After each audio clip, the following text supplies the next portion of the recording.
മനുഷ്യജീവിതം നിലനിൽക്കണമെങ്കിൽ അവർ വിശ്വാസികളാവട്ടെ നിഷേധികൾ, ഇസ്ലാമിൻ്റെ സാങ്കേതിക ഭാഷയിലെ നിഷേധികളാവട്ടെ, ചില അടിസ്ഥാന ധാർമ്മിക മര്യാദകൾ സമൂഹം പുലർത്തണം. ഇല്ലെങ്കിൽ ആ സമൂഹങ്ങൾ തകർന്നു പോകും. ഈ മര്യാദകളെയാണ് ഖുർആൻ ഇസ്ലാഹ്, സംസ്കരണം എന്നും, ഈ മര്യാദാ ലംഘനങ്ങളെയാണ് ഫസാദ്, മലയാളത്തിൽ അതിന് കുഴപ്പങ്ങൾ എന്നോ ഒക്കെ പറയാം. അത് വിശ്വാസികൾ മാത്രമാണ് പാലിക്കേണ്ടത് എന്നതല്ല. ലോകത്ത് നിലനിൽക്കാൻ ആഗ്രഹിക്കുന്ന, ഭൗതികമായി നിലനിൽക്കാൻ ആഗ്രഹിക്കുന്ന ഏത് സമൂഹങ്ങളും ഈ മര്യാദകൾ പാലിക്കണം. അതിൻ്റെ ലംഘനങ്ങൾ സമൂഹത്തിൻ്റെ തകർച്ചയിലേക്ക് കാര്യങ്ങളെ ക്രമേണ കൊണ്ടുചെന്നെത്തിക്കും. ആ മര്യാദകൾ വളരെ പ്രധാനപ്പെട്ടതാണ്. സ്ത്രീ പുരുഷ ബന്ധങ്ങളിൽ, സദാചാരത്തിൽ, ലൈംഗികതയിൽ മനുഷ്യർ പുലർത്തേണ്ട മര്യാദകൾ എന്ന് പറയുന്നത്. ഒരു യൂണിഫോം പരിഷ്കരണമാണ് നമ്മുടെ ചർച്ചയുടെ പശ്ചാത്തലം. യൂണിഫോമുകൾ നമ്മുടെ നാട്ടിലെ വിദ്യാലയങ്ങളിൽ ചിലയിടങ്ങളിൽ ഓരോ അധ്യയന വർഷവും, ചിലയിടങ്ങളിൽ 2-3 അധ്യയന വർഷം കൂടുമ്പോഴെല്ലാം പരിഷ്കരിച്ചുകൊണ്ടിരിക്കുന്ന ഒന്നാണ്. യൂണിഫോം പരിഷ്കരണം എന്തോ അസാധാരണമായ ഒരു കാര്യമല്ല. പക്ഷേ ഈ യൂണിഫോം പരിഷ്കരണങ്ങളൊന്നും ഉന്നത വിദ്യാഭ്യാസ മന്ത്രി വന്ന് ഉദ്ഘാടനം ചെയ്യാറില്ല. അതാ സ്കൂളിൽ നടക്കുകയാണ് ചെയ്യുക.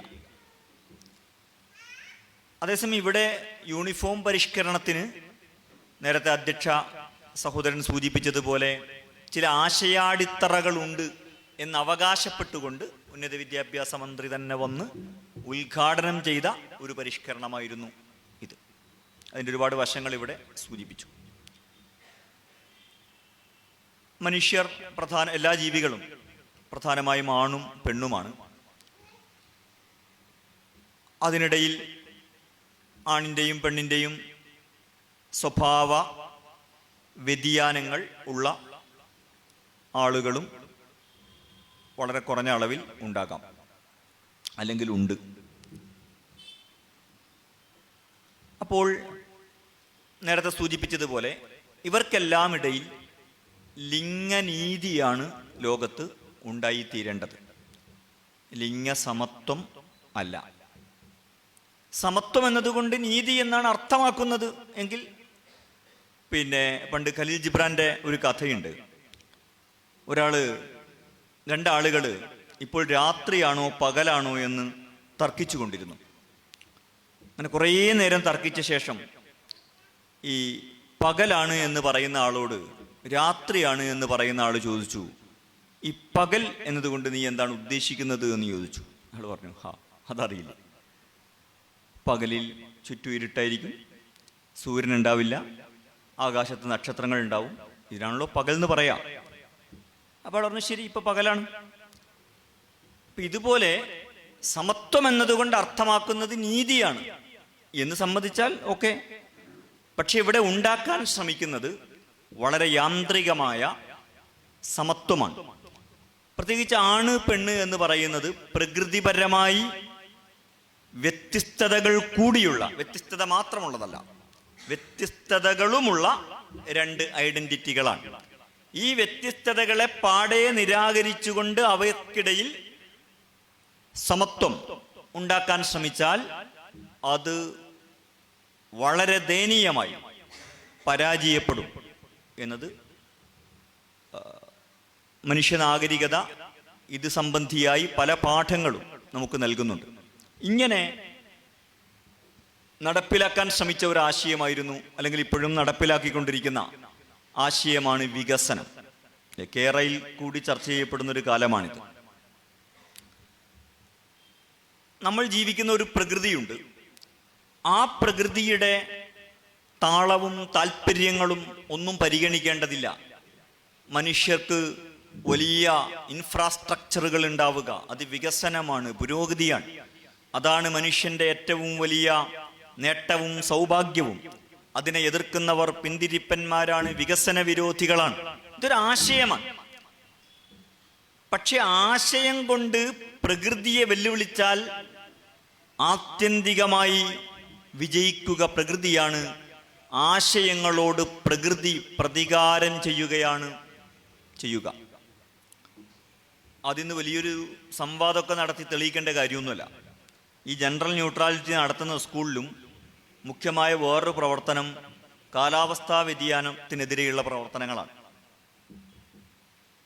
എല്ലാ ജൂൺ 5 നമുക്ക് പരിസ്ഥിതി ദിനമാണ്.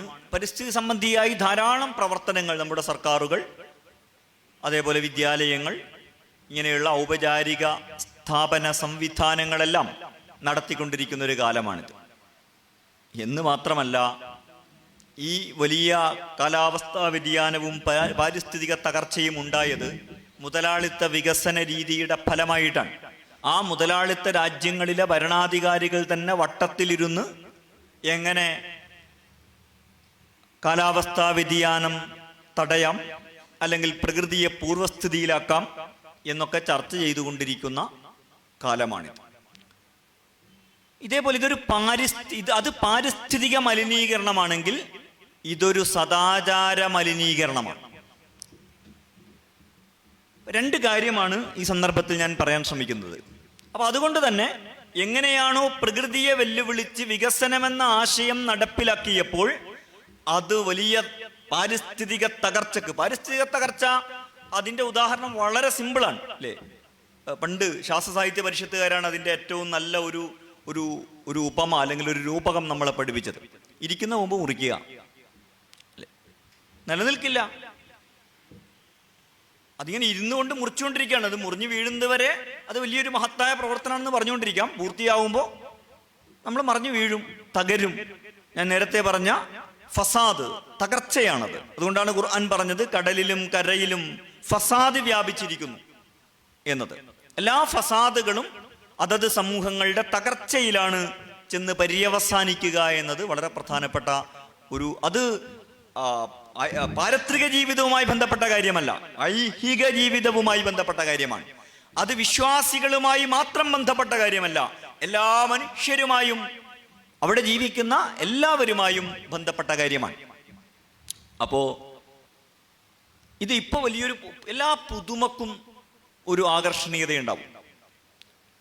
വികസനവും വന്ന കാലത്ത് അങ്ങനെ തന്നെയാണ്. പല കവികളും മല തുരക്കുന്നതിനെ കുറിച്ച് ഒക്കെ പാടിയിട്ടുണ്ട്. അന്നും അതിൻ്റെ മറുവശം പറഞ്ഞ കവികളും എഴുത്തുകാരൊക്കെ ഉണ്ട്. പക്ഷേ ഈ വികസനം ഒരു മഹത്തായ സ്വപ്നമാണ് എന്ന് പറഞ്ഞ കവികളും എഴുത്തുകാരും ഒക്കെ ഉണ്ടായിരുന്നു. അത് പുതുമയോടുള്ള മനുഷ്യൻ്റെ ഒരു ഭ്രമത്തിൻ്റെ ഭാഗമാണ്. പക്ഷേ അതിന് മനുഷ്യരാശി കനത്ത വില കൊടുക്കേണ്ടി വന്നു. ഇപ്പോഴും നമ്മൾ അതിൻ്റെ പ്രതിസന്ധികൾ അനുഭവിച്ചു കൊണ്ടിരിക്കുന്നു. വെള്ളപ്പൊക്കവും പേമാരിയും ഒക്കെ പലതുമായിട്ട്. ഇതൊരു സദാചാര മലിനീകരണമാണ്. സദാചാരം നിലനിൽക്കുന്നത് വളരെ സിമ്പിളായ ഒരു പോയിന്റിലാണ്. അത് ലോകത്തെ എല്ലാ ധാർമ്മികതയും നിലനിൽക്കുന്നത് ഒരൊറ്റ ലളിതമായ ഒരു പോയിന്റിലാണ്. അതെന്താണ്? വിലക്കാണ്. ചെയ്യരുത്. ചില അതിരുകൾ, ആ അതിരുകൾ പാലിക്കുമ്പോൾ മാത്രമേ ലോകത്ത് ധാർമ്മികതയും സദാചാരവും ഉണ്ടാവുകയുള്ളൂ. ഒരു അതിരും ബാധകമല്ല എന്ന് വന്നാൽ പിന്നെ ധാർമ്മികതയില്ല. അതുകൊണ്ടാണ് ഇസ്ലാം ഉൾപ്പെടെയുള്ള മതങ്ങൾ സ്ത്രീ പുരുഷ ബന്ധത്തിൽ ചില അതിരുണ്ട്. സ്ത്രീക്കും പുരുഷനുമിടയിൽ ചില അതിരുകളും പരിധികളുമുണ്ട്. അത് പാലിക്കുമ്പോൾ മാത്രമേ ധാർമ്മികവും പ്രത്യേകിച്ച് ലൈംഗിക സദാചാരം ലോകത്ത് ഉണ്ടാവുകയുള്ളൂ. ഇത്തരം എല്ലാ പരിഷ്കരണങ്ങളും വെല്ലുവിളിക്കാൻ ശ്രമിക്കുന്നത് അല്ലെങ്കിൽ തകർക്കാൻ ശ്രമിക്കുന്നത് ഈ അതിരിനെയാണ്. ആൺകുട്ടികളും ജെൻഡർ ന്യൂട്രൽ യൂണിഫോം മാത്രമല്ല, അതിനു മുമ്പ് തന്നെ കേരളത്തിൽ SFI ഒക്കെ കൊണ്ടുവന്ന വലിയൊരു ക്യാമ്പയിനാണ് ആൺകുട്ടികൾക്കും പെൺകുട്ടികൾക്കും ഒരുമിച്ചിരുന്നാൽ എന്താ, ഒരുമിച്ചിരുന്ന ആകാശടിഞ്ഞു വീഴുമൊന്നുമില്ല. പക്ഷേ എന്തിനാണ് ഒരുമിച്ചിരിക്കുക എന്നത് ഒരു വലിയ ആശയമായി അവതരിപ്പിക്കുന്നത് അല്ലേ? ഏതൊരു ആശയം അവതരിപ്പിക്കുമ്പോഴും അത് മറ്റൊരാശയത്തെ തകർക്കും. ആശയങ്ങളുടെ ലോകം അങ്ങനെയാണ്. ഒരു തിസീസ്, ഒരു ആന്റിതിസീസ് ഉണ്ടാവും. അപ്പൊ ഇതിന്റെ എതിരെന്താണ്? അത് ആണിനും പെണ്ണിനും ഇടയിൽ, ആണും പെണ്ണും തമ്മിൽ മിണ്ടാൻ പാടില്ല, കാണാൻ പാടില്ല, നോക്കാൻ പാടില്ല എന്നൊന്നും ആരും പറഞ്ഞിട്ടില്ല. ഫറൂഖ് കോളേജിലാണല്ലോ ഈ വിവാദം ഉണ്ടായത്. അപ്പോൾ അവിടെ ആൺകുട്ടികളും പെൺകുട്ടികളൊന്നും കണ്ടാൽ മിണ്ടാറില്ല, അല്ലെ അവിടെ ആൺകുട്ടികൾക്കും പെൺകുട്ടികൾക്കിടയിൽ എന്തോ ക്ലാസ്സിനിടയിൽ മറയുണ്ടായിരുന്നു എന്നതൊന്നുമല്ലല്ലോ ആ വിവാദത്തിൻ്റെ പശ്ചാത്തലം. കേരളത്തിലെ ഏത് ക്യാമ്പസിലും പോലെ അല്ലെങ്കിൽ നമ്മുടെ ഏത് ജീവിത സന്ദർഭങ്ങളും പോലെ ആണ് അവിടെയും കുട്ടികൾ ജീവിച്ചിരുന്നത്, പഠിച്ചിരുന്നത്, അധ്യയന കാര്യങ്ങൾ നിർവഹിച്ചു പോന്നിരുന്നത്. പക്ഷേ എന്തിനാണ് ആണിനും പെണ്ണിനുമിടയിൽ ചില അതിര്, ഒരു പരിധി എന്തിനാണ്? അങ്ങനെ പരിധി ആവശ്യമില്ല. ഒന്നിച്ചിരിക്കാം, ഹസ്തദാനം ചെയ്യാം, കെട്ടിപ്പിടിക്കാം. ജനറൽ ന്യൂട്രൽ യൂണിഫോം മാത്രമല്ല ലോകത്തുള്ളത്. ബാലുശ്ശേരിയിൽ യൂണിഫോമേ ഉള്ളൂ. പക്ഷെ ഇത് ബാലുശ്ശേരിയിൽ കണ്ടുപിടിക്കപ്പെട്ട ഒരു കാര്യമല്ല. ഇത് ലോകത്ത് വളരെ വ്യാപകമായി പ്രാക്ടീസ് ചെയ്യപ്പെട്ട ഒരാശയമാണ്. ജനറൽ ന്യൂട്രൽ ബാത്റൂം ഉണ്ട്. ഇപ്പൊ നമ്മൾ പബ്ലിക് സ്ഥലങ്ങളിൽ പോയാൽ ജെൻസ് പിന്നെ ലേഡീസ് അത് ജനറൽ ആയിട്ടുള്ള പിന്നെ ബാത്റൂമുകളാണ്. ജനറൽ ന്യൂട്രൽ ആയാൽ രണ്ടു കൂട്ടർക്ക് ഒരു ബാത്റൂമേ ഉണ്ടാവുള്ളൂ. അതേപോലെ ഹോസ്റ്റലുകളുണ്ട്, ഹോസ്റ്റൽ മുറികളുണ്ട്. ഹോസ്റ്റലായാൽ അവിടെ രണ്ടു കൂട്ടർക്കും താമസിക്കാം. ഹോസ്റ്റൽ മുറി ജനറൽ ന്യൂട്രൽ ആയാൽ ഒറ്റ മുറിയിൽ ആണിനും പെണ്ണും ആൺകുട്ടികൾക്കും പെൺകുട്ടികൾക്കും താമസിക്കാം. ഈ അതിരുകളെ ഇല്ലാതാക്കുക. ഈ അതിരുകളുടെ മുകളിലാണ് മനുഷ്യന്റെ ലൈംഗിക സദാചാരം കെട്ടിപ്പടുത്തിരിക്കുന്നത്. അതിനെ ഇല്ലാതാക്കുക എന്നതാണ് ഈ പദ്ധതി. ഇതിലപ്പുറം വേറെ കാര്യമൊന്നും ഇതിലില്ല. അത് ചെറു പ്രായത്തിൽ തന്നെ ആരംഭിച്ചാൽ മനുഷ്യന്റെ ഒരു സംസ്കാരം, ലജ്ജാബോധം, ഇതൊക്കെ നമ്മൾ ചെറുപ്പത്തിൽ തന്നെ നമ്മുടെ മനസ്സിൽ സ്ഥാപിക്കപ്പെടുന്ന ഒരു കാര്യമാണ്. അത് ചെറുപ്പത്തിൽ തന്നെ ഇല്ലാതാക്കാൻ സാധിച്ചാൽ അത്തരം ബോധമില്ലാത്ത ഒരു സമൂഹത്തെ സൃഷ്ടിക്കാൻ കഴിയും എന്നതാണ് ഇതിൻ്റെ കാര്യം. രണ്ടാമത്തത് നേരത്തെ ഇവിടെ സൂചിപ്പിച്ചതുപോലെ ലിംഗ നീതിയാണ് നമുക്കുണ്ടാവേണ്ടത്.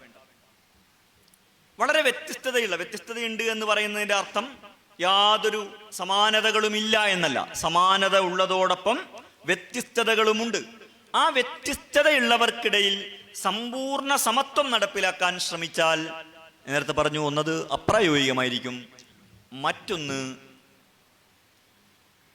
അത് വലിയ അനീതിയായിട്ട് മാറാനും സാധ്യതയുണ്ട്. സമത്വം എപ്പോഴും നീതി നൽകിക്കൊള്ളണമെന്നില്ല. അതേസമയം സമത്വം എപ്പോഴൊക്കെയാണോ, നീതി ഉണ്ടാക്കാൻ എപ്പോഴൊക്കെയാണോ സമത്വം ഉണ്ടാവേണ്ടത്, അപ്പൊ സമത്വം ഉണ്ടാക്കണം. സമത്വം ഒരു മോശമായ കാര്യമൊന്നുമല്ല, സമ്പൂർണമായി തള്ളിക്കളയേണ്ട ഒരു ആശയമല്ല സമത്വം. പക്ഷെ ലോകത്ത് മൂല്യങ്ങളുടെ ഒരു അധ്യക്ഷ പദവി, നായകസ്ഥാനം ഏത് മൂല്യത്തിനാണെന്ന് ചോദിച്ചാൽ അതിന് ഇസ്ലാമിന്റെ ഉത്തരം നീതിക്കാണ് എന്നാണ്. ഈ ലോകത്തെ ഏറ്റവും പ്രധാനപ്പെട്ട മൂല്യങ്ങളുടെ അധ്യക്ഷ പദവിയുള്ള മൂല്യം അത് നീതിയാണ്. നീതി ഉണ്ടാക്കാൻ സമത്വം ഉണ്ടാവണമെങ്കിൽ സമത്വം ഉണ്ടാവണം.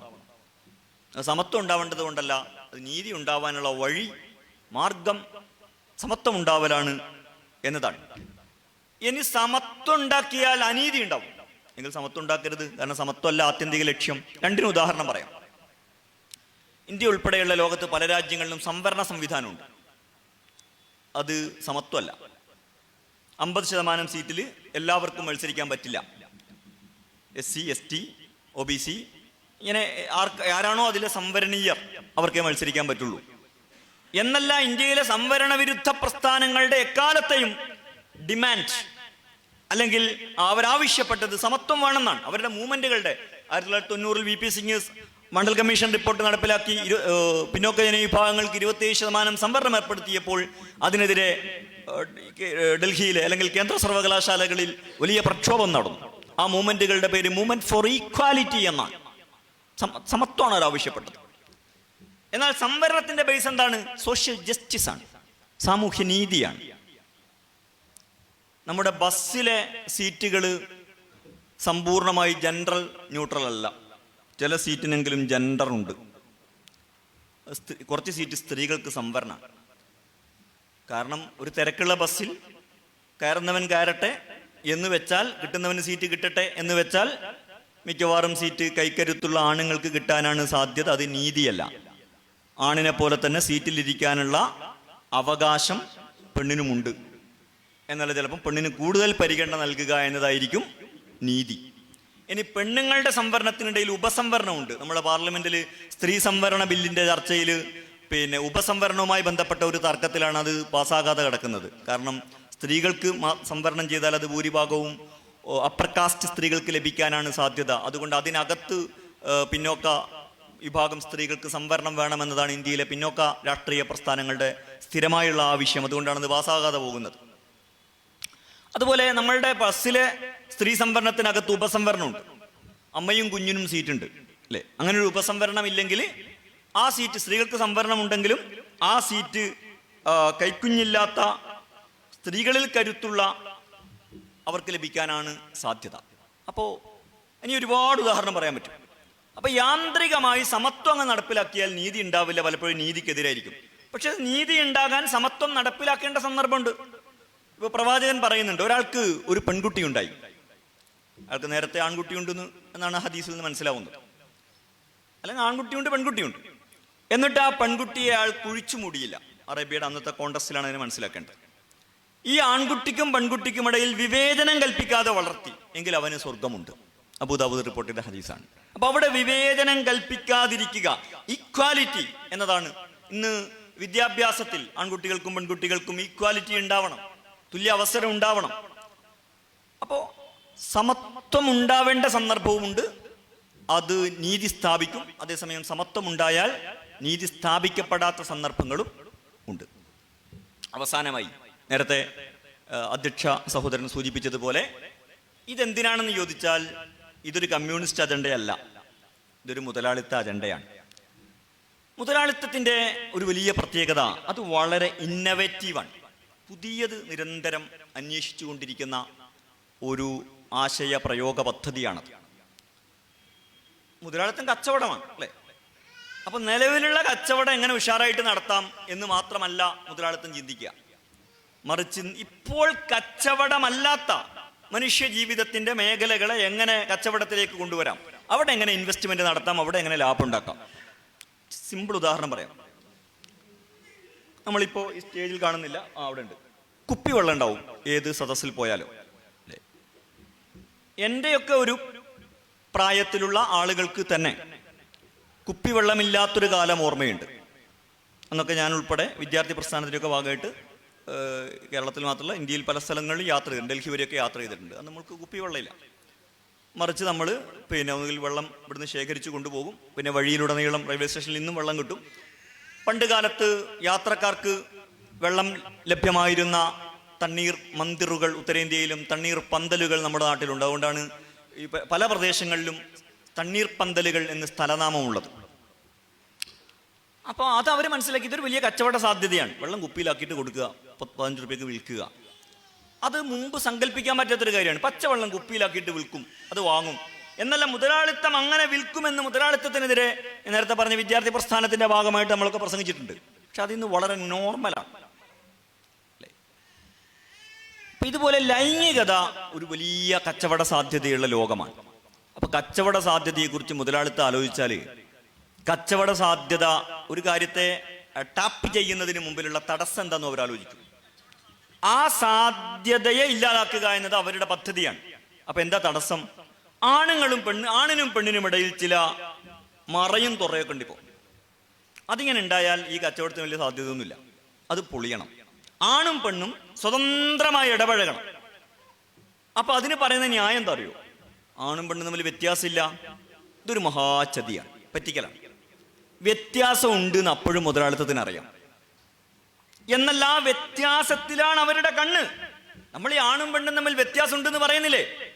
ആ വ്യത്യാസമില്ല എന്ന് ഒരു മനോഹരമായ ആശയമായി പറയുകയും, പക്ഷെ ഈ വ്യത്യാസത്തിൽ ഒരുപാട് സാധ്യതയുണ്ട്. കാരണം ആണിനെ സംബന്ധിച്ചിടത്തോളം അവന്റെ ലൈംഗികത പെണ്ണുമായി ബന്ധപ്പെട്ടതാണ്, പെണ്ണിന് ആണുമായി ബന്ധപ്പെട്ടതാണ്. അപ്പൊ അതിലൊരുപാട് പക്ഷെ ഈ സാധ്യത ടാപ്പ് ചെയ്യുന്നതിന്റെ തടസ്സം ചില വിലക്കുകൾ സമൂഹം പാരമ്പര്യമായി പാലിച്ചു പോരുന്നു, അവരുടെ മതബോധത്തിന്റെ ഭാഗമായിട്ടൊക്കെ പാലിക്കുന്നു. അത് ഇല്ലാതാവുക എന്നതാണ്. ഇതൊന്നും നമ്മൾ എവിടെയോ റിസർച്ച് ചെയ്ത് കണ്ടുപിടിച്ച് പറയുന്നതല്ല, ലോകത്ത് പ്രാക്ടീസ് ചെയ്ത് വിജയിപ്പിച്ച ഒരു കാര്യമാണ്. തായ്ലൻഡ് എന്ന് പറയുന്ന കിഴക്കനേഷ്യൻ രാജ്യം, അവരുടെ വരുമാനത്തിന്റെ മുഖ്യ പങ്ക് ലൈംഗിക ടൂറിസമാണ്. എൻ്റെ ഒരു സുഹൃത്ത് കുറെ കൊല്ലം മുമ്പ് തായ്ലൻഡ് പോയിരുന്നു ഒരു കച്ചവട ആവശ്യത്തിന്. അവിടെ റൂം എടുത്തു. രാത്രി ഒരു പെൺകുട്ടി കയറി വന്നു റൂമിൽ. അപ്പോൾ അവൻ പറഞ്ഞു അവളോട് പോയിക്കൊള്ളാൻ പറഞ്ഞു. അപ്പോൾ റിസപ്ഷനിൽ കുറച്ച് കഴിയുമ്പോൾ അവന് കോൾ വന്നു. ഇത് ഫ്രീ ആണ്, നിങ്ങളിതിന് പ്രത്യേകിച്ച് പേയ്മെൻ്റ് ഒന്നും കൊടുക്കേണ്ടിയില്ല, കാരണം നിങ്ങൾ പേ ചെയ്തതിൽ ഇൻക്ലൂഡാണ്. നിങ്ങൾ പൈസ ഇല്ലാന്ന് വിചാരിച്ചിട്ട് എന്ത് ചെയ്യേണ്ടതില്ല, അത് ഒഴിവാക്കേണ്ടതില്ല എന്ന് പറഞ്ഞു. അപ്പോൾ അവൻ പറഞ്ഞു എൻ്റെ പൈസ അല്ലെൻ്റെ പ്രശ്നം, എനിക്ക് മതപരമായി പറ്റില്ല എന്നൊക്കെ പറഞ്ഞിട്ട് എങ്ങനെയൊക്കെ അവരെ കൺവിൻസ് ചെയ്ത് ആ പെൺകുട്ടിയെ തിരിച്ചയച്ചു. കാനഡയുടെയും നെതർലൻഡ്സിൻ്റെയും ദേശീയ വരുമാനത്തിൻ്റെ വലിയൊരു പങ്ക്, നമ്മൾ കേരളത്തെക്കുറിച്ച് പറയുമല്ലോ, ഇവിടുത്തെ റവന്യൂ വരുമാനത്തിൻ്റെ മുഖ്യ പങ്ക് മദ്യമാണ് എന്ന്. ഇതുപോലെ റവന്യൂ വരുമാനത്തിൻ്റെ മുഖ്യ പങ്ക് സെക്സ് ടൂറിസമാണ്. ഹംഗറി എന്ന് പറയുന്ന പഴയ കമ്മ്യൂണിസ്റ്റ് രാജ്യം, അത് ഇന്ന് സെക്സ് എന്താ പറയുക ബ്ലൂ ഫിലിമിൻ്റെ ഹോളിവുഡാണ്. പഴയ കമ്മ്യൂണിസ്റ്റ് രാജ്യമാണ്. നാളെ കേരളത്തെ കുറിച്ച് അങ്ങനെ ലോകം പറയാതിരിക്കട്ടെ എന്ന് നമുക്ക് പ്രാർത്ഥിക്കാം. ഒരു പഴയ കമ്മ്യൂണിസ്റ്റ് സംസ്ഥാനമായിരുന്നു, ഇപ്പം അതൊരു സെക്സ് ടൂറിസത്തിൻ്റെയും സെക്സ് ഇൻഡസ്ട്രിയുടെയും വലിയൊരു കേന്ദ്രമാണ്. അവിടത്തേക്കാണ് നമ്മുടെ ഗവൺമെന്റും SFIയും ഒക്കെ കേരളത്തെ കൊണ്ടുപോയിക്കൊണ്ടിരിക്കുന്നത്. ഇത് പുതിയ കാര്യമല്ല, ലോകം അനുഭവിച്ചു കഴിഞ്ഞ ഒരു കാര്യമാണ്. അത് അവിടങ്ങളിൽ വലിയ കുടുംബ തകർച്ചകളിലേക്ക് എത്തിച്ചു. ഒറ്റ കാര്യം കൂടി പറഞ്ഞ് അവസാനിപ്പിക്കാൻ, അതിൻ്റെ റിസൾട്ട് എന്താണ്? കുടുംബം വേണോ വേണ്ടേ എന്നതും പ്രായോഗികമായ അനുഭവം അത് സംബന്ധിയായി ലോകത്തിൻ്റെ മുമ്പിലുണ്ട്. എന്താ സംഭവിച്ചത്? പാശ്ചാത്യ നാടുകൾ, ഇന്നലെ ഞാൻ 2 ദിവസം മുമ്പ് ബ്രിട്ടനിൽ ദീർഘകാലം ജോലി ചെയ്ത മലയാളിയായൊരു ഡോക്ടർ, അദ്ദേഹം അദ്ദേഹം ക്യാൻസർ സ്പെഷ്യലിസ്റ്റാണ്, അതിൽ PhD ചെയ്ത ആളാണ്. ബ്രിട്ടീഷ് പ്രധാനമന്ത്രി വരെ ഈ കോവിഡ് സമയത്ത് ചികിത്സിച്ച ആളാണ്. ബ്രിട്ടീഷ് പാർലമെൻറ്റിൻ്റെ നേരെ ഓപ്പോസിറ്റാണ് അദ്ദേഹത്തിൻ്റെ ഹോസ്പിറ്റൽ. അപ്പോൾ അദ്ദേഹത്തോട് ഞാൻ ഈ ബ്രിട്ടനിലെ കുടുംബഘടനയെക്കുറിച്ചൊക്കെ ചോദിച്ചിരുന്നു. അദ്ദേഹം പറഞ്ഞു അത് തകർന്ന് തരിപ്പണമായതാണ്. അതിൻ്റെ റിസൾട്ട് എന്താണെന്ന് ചോദിച്ചാൽ, അപ്പോൾ അദ്ദേഹത്തോട് വേറൊരു കാര്യം ചോദിച്ചു. കോവിഡ് കാരണമായിട്ട് ബ്രിട്ടനിൽ മരിച്ചതിലെ ഭൂരിഭാഗം ഏഷ്യക്കാരും ആഫ്രിക്കക്കാരുമാണ്. ആരോഗ്യ പ്രവർത്തകർ, കോവിഡ് ബാധിച്ച് മരിച്ച ആരോഗ്യ പ്രവർത്തകരിൽ 70-80% ഏഷ്യൻ ആഫ്രിക്കക്കാരാണ്. അപ്പോൾ അദ്ദേഹം പറഞ്ഞു അതിന് സിമ്പിളാണ്. അതിൻ്റെ കാരണം ആരോഗ്യ മേഖലയിൽ ഏഷ്യൻ ആഫ്രിക്കക്കാരേ ഉള്ളൂ, ബ്രിട്ടീഷുകാരില്ല. വളരെ പരിമിതമായ ആളുകളെ അവരുള്ളൂ. ആരോഗ്യം, എഞ്ചിനീയറിങ്, IT, മെഡിസിൻ, ഇതുപോലുള്ള കാര്യങ്ങൾ ബ്രിട്ടീഷുകാരില്ല. അത് ഇവിടുന്ന് ആള് പോകണം. നമ്മളെ പിണറായി വിജയൻ ചികിത്സക്ക് പോകുന്ന ഹോസ്പിറ്റലിൽ IT സെക്ടറിൽ വർക്ക് ചെയ്യുന്ന ഒരാളെ ഞാൻ കുറച്ച് മുമ്പ് കൊല്ലത്ത് വെച്ച് കണ്ടുമുട്ടിയിരുന്നു. അപ്പോൾ അവനോട് ഇതേപോലെ ഞാൻ അടുത്ത കാര്യങ്ങൾ ചോദിച്ചപ്പോൾ പറഞ്ഞു IT സെക്ടറിൽ മൊത്തം പൊതുവെ ഇന്ത്യക്കാർ, ഏഷ്യക്കാരാണ്. അമേരിക്കയിലെ ഹോസ്പിറ്റലാണ്, നമുക്കറിയാലോ. അദ്ദേഹം വീണ്ടും ചികിത്സക്ക് പോകാൻ നിൽക്കുകയാണ്.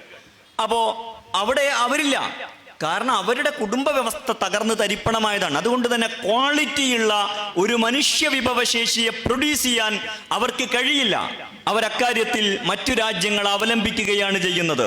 ബറാക്ക് ഒബാമ പ്രസിഡന്റായിരുന്ന സമയത്ത് അമേരിക്കയിലെ കുട്ടികളോട് പറഞ്ഞിരുന്നില്ലേ, നിങ്ങൾ മാത്തമെറ്റിക്സ് പഠിക്കുന്നതിൽ ഇന്ത്യക്കാരെ കണ്ടുപഠിക്കണം അല്ലേ? ബ്രിട്ടനിലെ മാത്തമെറ്റിക്സ് ടീച്ചേഴ്സ് അസോസിയേഷൻ്റെ ഒരു പ്രസ്താവനയുണ്ട്. നമ്മുടെ കുട്ടികളുടെ ഗണിതാധ്യയനം ശരിയാകണമെങ്കിൽ ബ്രിട്ടനിലെ കുടുംബ വ്യവസ്ഥ ശരിയാക്കണം എന്ന്. അപ്പോൾ ഒരു ക്വാളിറ്റി ഇല്ലാത്ത മനുഷ്യ വിഭവശേഷിയായിട്ടൊരു സമൂഹം മാറുന്നു കുടുംബ വ്യവസ്ഥയുടെ തകർച്ചയിലൂടെ.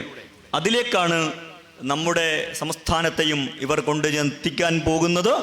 ഇതിനെ ചെറുത്തു തോൽപ്പിക്കുക എന്ന് പറയുന്നത് ഈ രാജ്യവും നമ്മുടെ വിവാഹപ്രായ പരിഷ്കരണവും ഇത് തന്നെയാണ്. അതിന് ഒരുപാട് അജണ്ട ഉണ്ട്. മുസ്ലിം വിരുദ്ധ അജണ്ട ഉണ്ട്, അങ്ങനെ പല അജണ്ടകളുണ്ട്. പക്ഷെ അതിലും ഒരു മുതലാളിത്ത ദല്ലാൾപ്പണി അതിലുണ്ട്. കാരണം ലൈംഗിക ബന്ധത്തിൽ ഏർപ്പെടാനുള്ള പ്രായം 18ആണ്, വിവാഹത്തിൻ്റെ പ്രായം 21 ഉയർത്തുന്നു.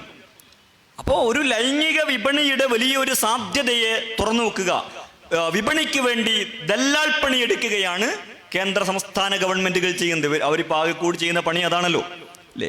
കോർപ്പറേറ്റുകളുടെ ദല്ലാൾ പണി എടുക്കുക. വേറെ പണിയൊന്നും അവർ രണ്ടു കൂട്ടരും ചെയ്യാറില്ല. അത് തന്നെയാണ് ഇവിടുത്തെ കമ്മ്യൂണിസ്റ്റ് ഗവൺമെന്റും ചെയ്യുന്നത് എന്ന് സൂചിപ്പിച്ചുകൊണ്ട് അവസാനിപ്പിക്കുന്നു. അഭിവാദ്യങ്ങൾ.